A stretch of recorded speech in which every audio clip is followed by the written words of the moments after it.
Gracias a Dios mangué lo mío, porque yo no le paré a nada. Gracias a Dios mangué lo mío, aguanté de todo para poder progresar.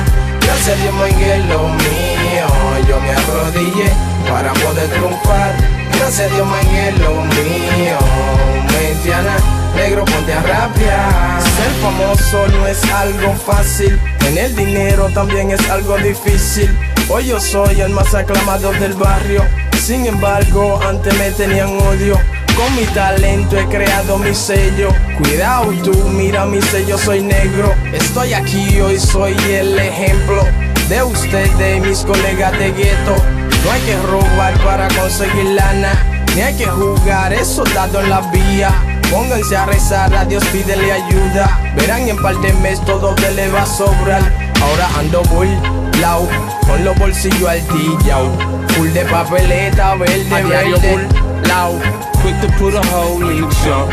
Full de papeleta verde, Gracias a Dios mangué lo mío. Mad at me, I think I know why. Gracias a Dios mangué lo mío, aguanté de todo para poder progresar. Nigga use a window shopper. Yo me arrodillé para poder triunfar.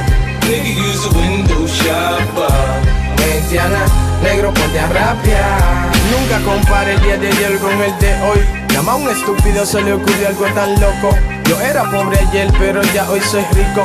Rico ya no, casi soy millonario. No creas que lo que tengo aquí a mi lado y que es prestado.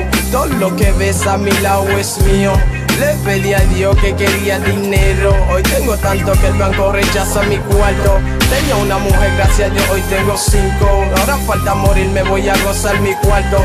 Fui pan de Maya y ella renta un carro Roy Roy. ¿Qué pasó? Vi al gerente, vi medio asustado. Listen man, shit changed. Ay, ¿por qué estar asustado?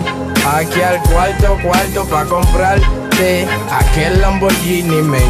En efectivo, tío. Gracias a Dios mangué lo mío, porque yo no le paré a nada. Gracias a Dios mangué lo mío, aguanté de todo para poder progresar. Gracias a Dios mangué lo mío, yo me arrodillé para poder triunfar. Gracias a Dios mangué lo mío. Mad as fuck when you see me ride by.